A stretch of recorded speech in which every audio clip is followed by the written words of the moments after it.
जय जय राधे श्याम, राधे श्याम। जय जय राधे श्याम। श्री गणेशाय नमः। श्री सीतारामाभ्यां नमः। श्री हनुमते नमः। श्री उमापते नमः। श्री गुरुवे नमः। सब संतन की जय जय। जय जय सीताराम। राधे श्याम।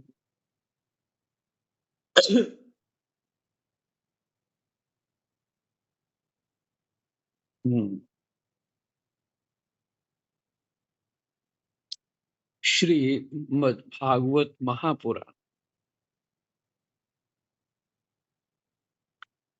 विषय सूची का पाठ हो रहा। विषय सूची से भागवत जी के प्रसंग जो मुख्य मुख्य होते हैं उन सब की स्मृति हो जाती है। एक प्रकार से ध्यान से यदि पूरे मनोयोग से सुना जाए, उसका चिंतन हो, तो भागवत जी पाठ हो गया।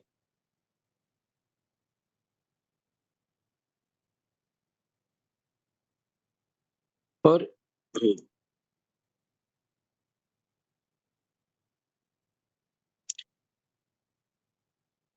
करना भी तो यही है।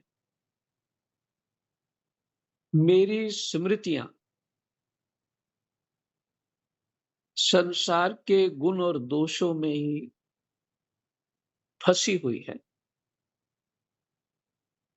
भगवान की लीलाएं ही मुझे उन स्मृतियों से हटा सकती।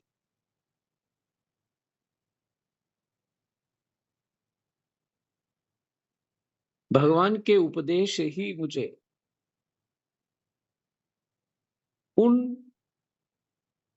गुण और दोष देखने वाली प्रवृत्तियों से हटा सकती। और कोई उपाय नहीं है। भगवान अवतार ही शिक्षा से लेते हैं। एक सेकंड।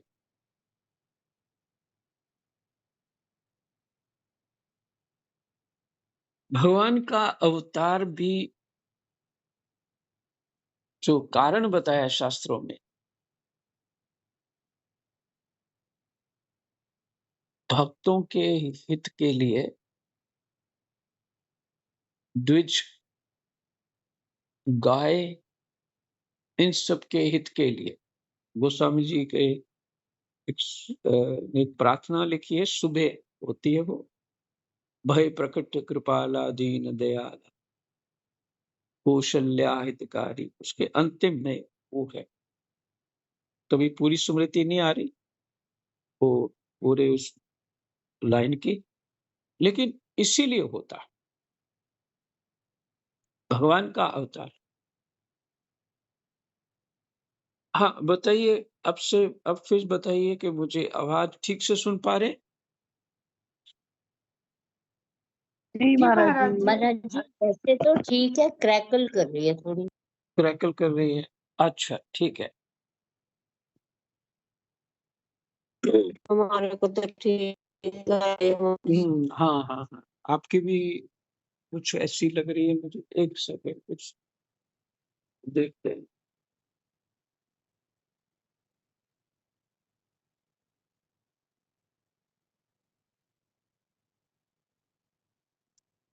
हम्म। जी,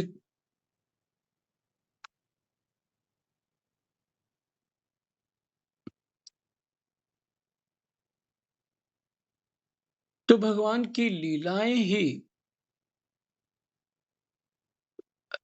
बुद्धि का सुधार कर सकती हैं। भगवान के उपदेश, ऋषियों के प्रश्न, ऋषियों के उत्तर, यही हमें सद्गति दे सकते हैं।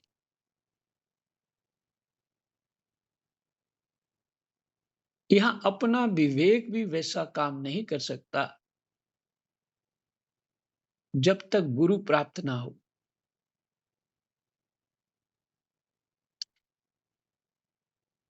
और गुरु ही दे सकते हैं विवेक, और विवेक को बल। वो कैसे? उपदेश से। करना तो हमको ही पड़ेगा। ये नहीं होता कि गुरु जो है कोई ऐसा शक्तिपात कर देंगे और तुम उस समस्या का समाधान हो गया। नहीं होगा।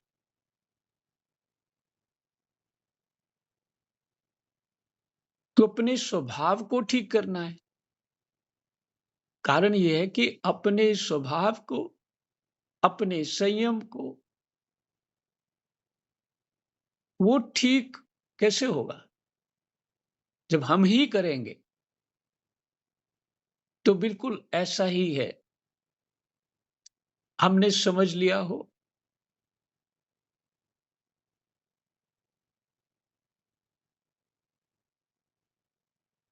वो कहावत है कि कंबल ने मुझे पकड़ लिया है, कंबल ने मुझे पकड़ लिया है और कंबल नहीं छोड़ रहा। ऐसे ऐसे दृष्टांत देते हैं महात्मा लोग। दूसरा दृष्टांत देते हैं, पेड़ को हमने ही पकड़ा है और कह रहे पेड़ पेड़ ने हमें पकड़ लिया है, चिपके हमें पेड़ के साथ। ये मति हो चुकी है, ये बावरापन हो चुका है। और तो हम छोड़ेंगे ना, तो वो हम ही छोड़ सकते। अगर गुरु जी ने कोई प्रकाश कर भी दिया तुम्हारी बुद्धि, मान लो, ज्ञान से ज्यादा, ज्ञान के अतिरिक्त और प्रकाश चाहिए भी नहीं, चाहिए भी नहीं। अगर कुछ ऐसा होता तो बृहस्पति जी अपने पुत्र कच्छ को, योग विशिष्ट में प्रसंग है, कोई अगर इसको पढ़ता हो योग विशिष्ट के हो तो हो सके तो शाम को वो प्रसंग सुना दे, शाम के पाठ में। बहुत अच्छा प्रसंग है। तो कच्छ को तपस्या के लिए क्यों भेजते? त्याग के लिए क्यों कहते? तो बृहस्पति जी कर सकते थे उंगली रख के उसके सिर पे, माथे पे, ज्ञान हो गया मौज करो। वो बात ही नहीं है। हम गुरु को जादूगर नहीं समझे। हम्म? ये हमारा ही काम है। देखिए ना, स्पष्ट रूप से है, गुरु नानक देव भजन कर रहे हैं। जितने भी हमारे महापुरुष संत हुए, उन्होंने भजन किया। क्यों किया? और वो क्यों लगे हुए हैं? मीरा इत्यादि का तो प्रेम भाव में जुड़ गए। विशेष विशेष सत्व गुण शुद्धि के पश्चात ही ऐसा शास्त्र के अनुसार कुछ इस तरह का प्रेम भाव प्राप्त हो सकता है।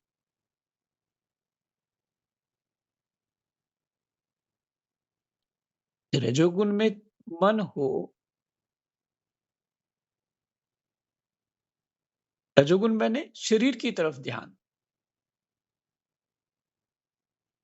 रजोगुण शरीर की तरफ ध्यान है, और सत्वगुण जो है वो हमें शरीर से परे करता है।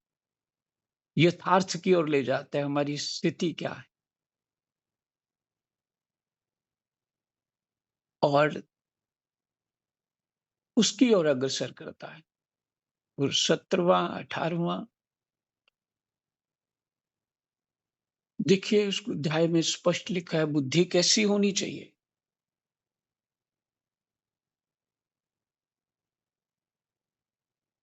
तो गुरु का काम जितना है गुरु को करना है, और शिष्य का जो काम है वो शिष्य को ही करना है। अपनी ही आंख खोलेंगे तो दृश्य दिखेगा। हम आंख बंद करके बैठे रहेंगे और गुरु जी अपनी आंख से देखते रहें तो कोई फायदा नहीं है, कोई बात बनी नहीं। आंख तो अपनी ही खोलनी। उतनी ऊंचाई ऊंचाई पे जाएंगे तो ही जो गुरु दृश्य देख रहे हैं वही देख पाएंगे। और ऐसी भावनाओं में नहीं फंसना चाहिए। इसलिए गोस्वामी जी का वो याद आ गया, हनुमान चालीसा का जो पहला पद है, गुरु चरण सरोज रज निज मन मुकर सुधार। निज मन मुकर सुधार, मन रूपी दर्पण को सुधार मैंने साफ कर। रज से, गुरु चरण सरोज रज। रज को हम मान लें कि उनकी जो पैरों की मिट्टी है वो मुंह पे लगा लें या खा लें या सिर पे लगा लें तो उनकी चरण रज है। तो काम उल्टा हो गया, उससे मन साफ नहीं होगा। सरोज रज है उनके वचन, जो अपना अनुभव वो देंगे, वही सरोज रज है। इससे क्या, मन रूपी दर्पण साफ हो जाएगा। जो मैला हुआ पड़ा है, जिसपे अपना चेहरा स्पष्टता से नहीं दिख रहा, अपना ही चेहरा स्पष्टता से नहीं दिख रहा। इसलिए गोस्वामी जी कहते हैं निज मन मुकुर सुधार। मन रूपी दर्पण उनके सरोज रज से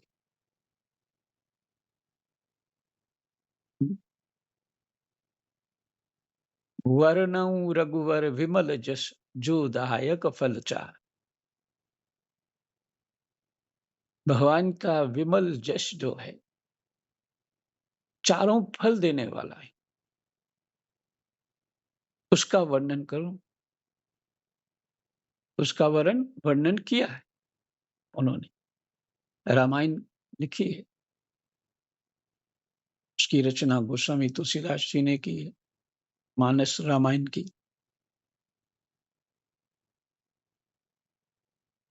उस रामायण में बड़े बड़े डुबकी लगाते, बड़े बुद्धिमान लोग डुबकी लगाते। फिर गोस्वामी जी के भाव, उनके विचार, उनकी ज्ञान, उनकी लिखने की शैली, उनके चिंतन की शैली, उनके शब्द, जो शब्द है, उस शब्द भी उन्होंने स्वयं निर्माण कर लिए। वो अद्भुत हैं। इसलिए पूरे विश्व में डंका बज रहा है गोस्वामी तुलसीदास जी के। और साधारण मनुष्य बेचारा ये सोच लेता है ये राम कहानी है, क्या पढ़नी है, छोड़ो, तो ज्ञान की बात करो।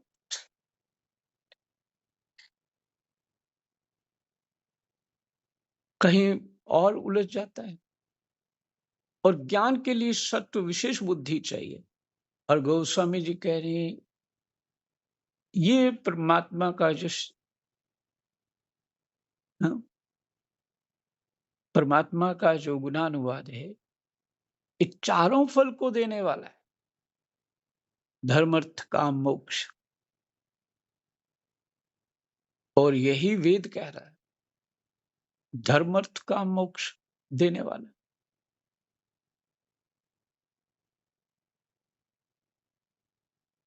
तो इसलिए गुरु कोई जादूगर ना माने,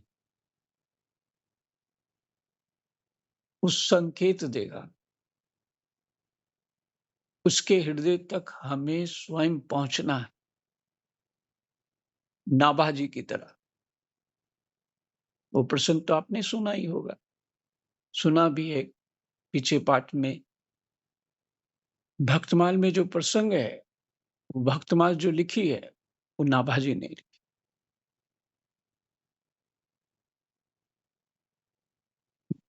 बहुत अच्छा प्रसंग, जिसको याद हो तो बीच बीच में कभी सुना दिया करें। कोई प्रसंग याद हो तो शाम के समय कुछ ऐसा होना चाहिए।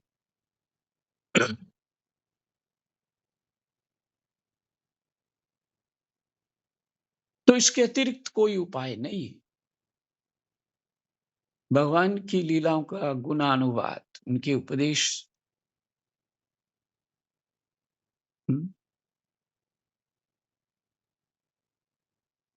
उनकी करुणा, दया इत्यादि के जो प्रसंग है, और अपने प्रेमी भक्तों के प्रति उनके जो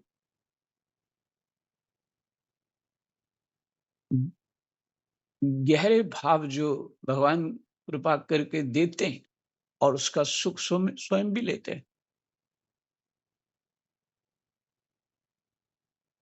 ऐसे परमात्मा का गुणानुवाद ही पार कर सकता है, और कोई उपाय नहीं है इस जगत से बाहर निकलने का, इस प्रपंच से बाहर निकलने का। इसका अर्थ ये नहीं है कि ये संसार छोड़ के कहीं और उड़ना है, नहीं।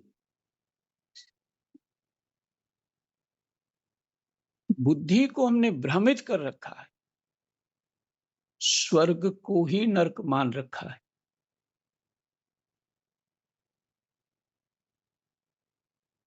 ये कह सकते हैं स्वर्ग को ही नरक बना लिया, कि तामसिक और राजसिक दृष्टि से हमने अपने आप को अंधा कर लिया।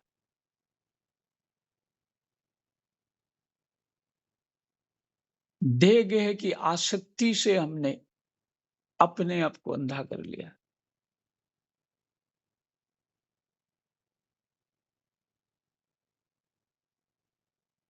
वैराग्य, ज्ञान और सात्विक भावों से यही संसार वैकुंठ लगेगा।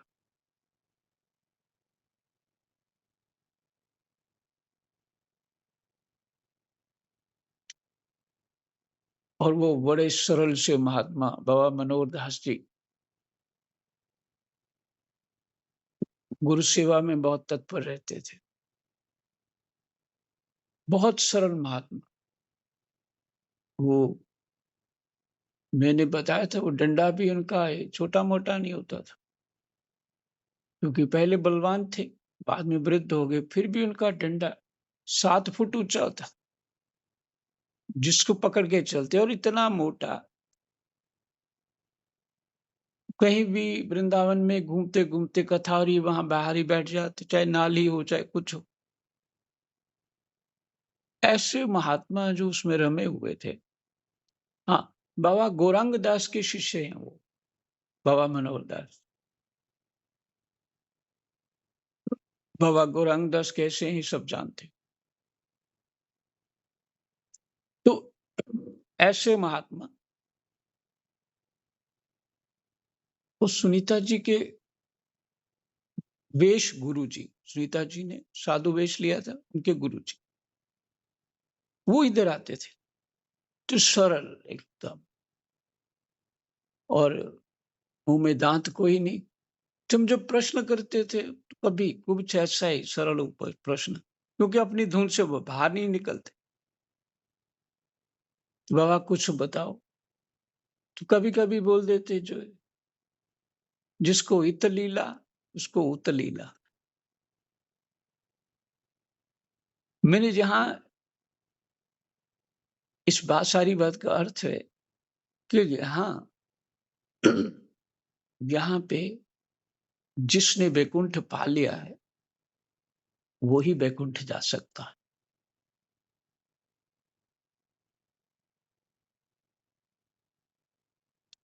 ऐसा नहीं है कि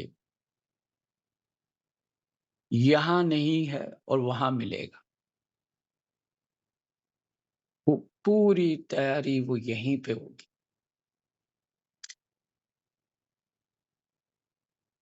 और तो सब वो बड़े सांकेतिक शब्द हैं ये वैकुंठ कहाँ है, क्या है, बहुत अलग चीज है वो। तो जब वो स्थितियों में आते हैं जीव तभी कुछ कहा जा सकता है, ऐसे नहीं। समझ ही नहीं आएगा, उसमें उलझ जाएगा। तो हमारा भाव, हमारा ज्ञान, हमारा कर्म परमात्मामय हो जाना चाहिए। मीरा जी देखिए, और जितने संत हुए, इन सब की स्मृतियां ही तो हमारा मार्ग है।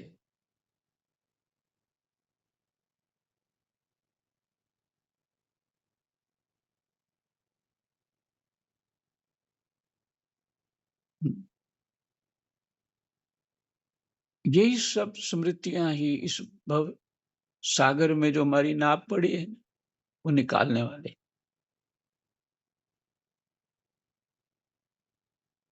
तो उसी उद्देश्य से भागवत जी का चिंतन हो रहा है।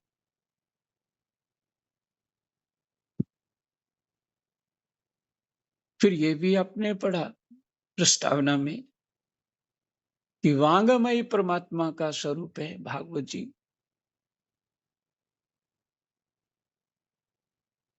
तो जो कुछ है, जो समझ आता है, यही कृष्ण है।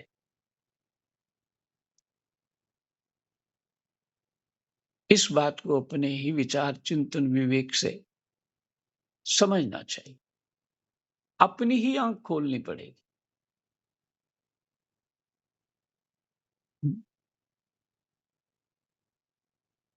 जो अपने विवेक से इस बात को समझ पाएंगे कि अपनी आंख खोलना क्या है, वही खोल सकते हैं।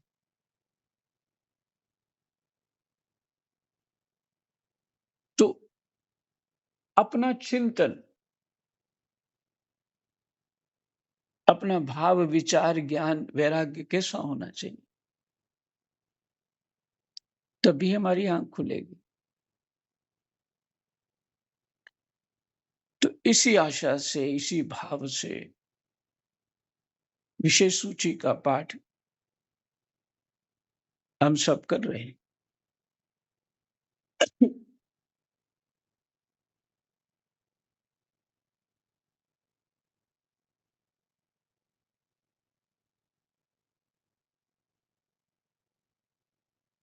तो हमारा पाठ कल पूर्वार्ध हो चुका है। आज है उत्तरार्ध दशम स्कंद, 50वां अध्याय। जरासंध से युद्ध और द्वारकापुरी का निर्माण।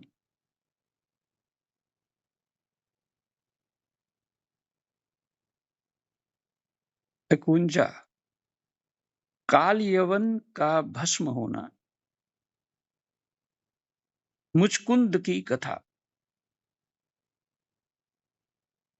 काल यवन का भस्म होना, मुचकुंद की कथा।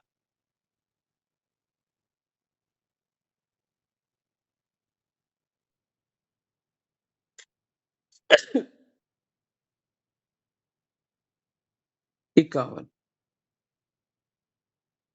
51 में है काल यवन का भस्म होना, मुचकुंद की कथा।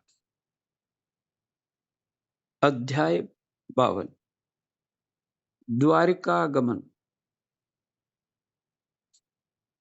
श्री बलराम जी का विवाह तथा श्री कृष्ण के पास रुक्मणी जी का संदेश लेकर ब्राह्मण का आना। इस पत्र में जो उनकी प्रार्थना है माता रुक्मणी जी की बहुत प्रिय लगती।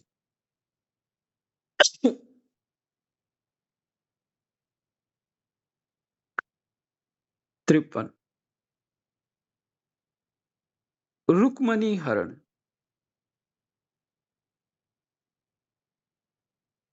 54 शिशुपाल के साथी राजाओं की और रुक्मी की हार। शिशुपाल के जो साथी हैं और राजाओं की और रुक्मी की हार तथा श्री कृष्ण रुक्मणी विवाह।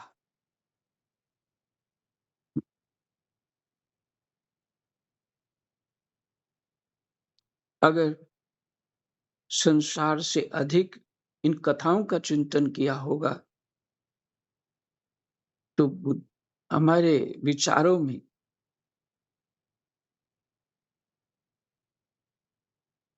ऐसा सुख प्राप्त होता ही रहेगा, परमात्मा की स्मृति बनी ही रहेगी।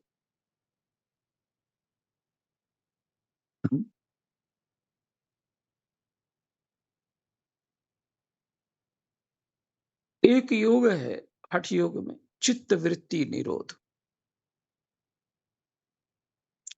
और ये कौन सा योग है?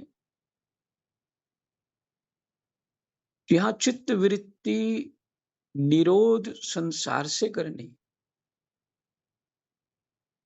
और परमात्मा के गुणानुवाद में अपनी चित्त वृत्ति को चलाना। कितना सुंदर सरल योग है। सीताराम।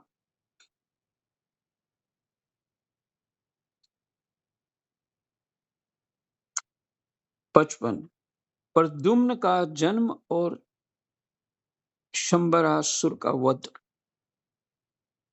56 श्यामंतक मणि की कथा।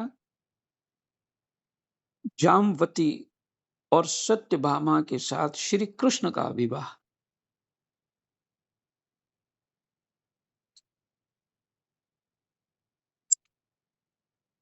57 श्यामंतक हरण। शतधन्वा का उद्धार और अक्रूर जी को फिर से द्वारिका बुलाना।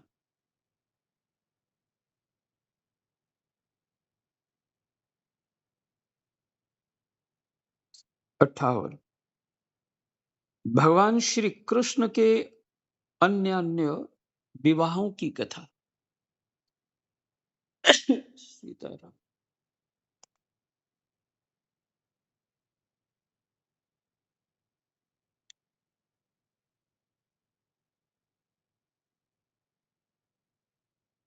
भौमास 49वां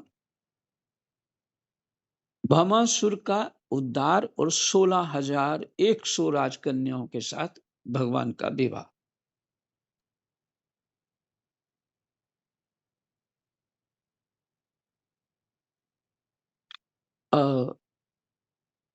और भी अच्छा रहेगा यदि सबने भागवत जी की विशेष सूची खोल के इसको सुन रहे हो, और भी अच्छा लगेगा।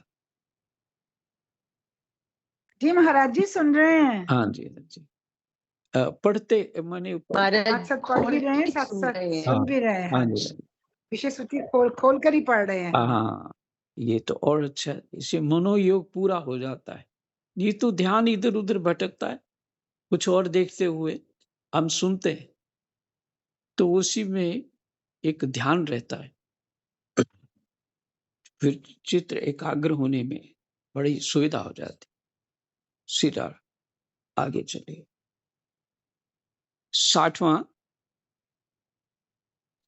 हाँ 49वां जो है मुझे मैं ठीक से अपनी स्मृति में रख नहीं पाया, इसलिए फिर से पढ़ रहा हूँ।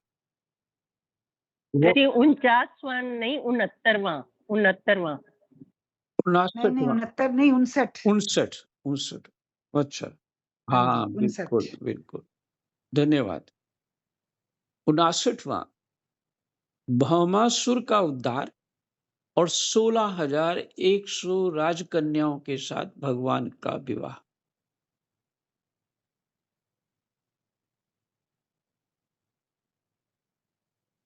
भौमासुर का उद्धार हुआ और 16,100 राजकन्याओं के साथ भगवान का विवाह। इस सबको स्मृति में है ये कथा। 60वां श्री कृष्ण रुक्मणी संवाद।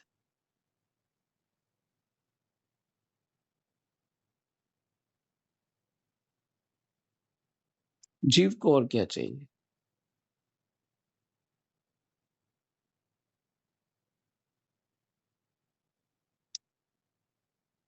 श्री कृष्ण रुक्मणी संवाद।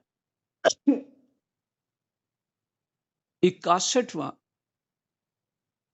भगवान की संतति का वर्णन तथा अनिरुद्ध के विवाह में रुक्मी का मारा जाना।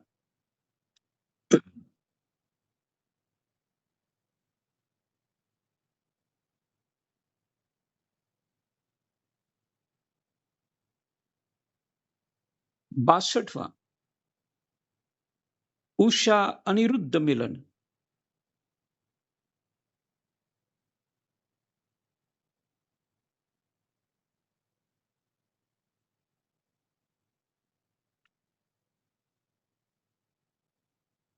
तिरसठवां भगवान श्री कृष्ण के साथ वानासुर का युद्ध।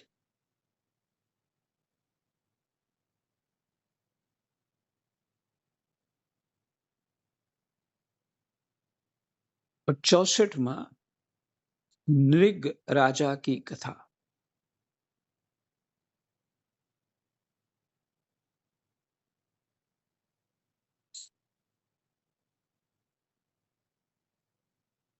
वेद की आज्ञा है ना दान करना, लेकिन दान का स्वभाव सात्विक अगर थोड़ा सा भी बिगड़ाव हुआ, थोड़ा सा भी कमी हुई तो कहां से कहां पहुंचा दिया। राजा नृग की क्या दशा हुई। 65वां श्री बलराम जी का ब्रजगमन। यही विश्राम रखते हैं, समय हो गया है। बलराम जी को ब्रज की यात्रा, ब्रज के लिए जा रहे। जय जय सीताराम, राधे श्याम। कृष्णाय वासुदेवाय हरे परमात्मने प्रणतः क्लेशनाशाय गोविंदाय नमः। जय जय।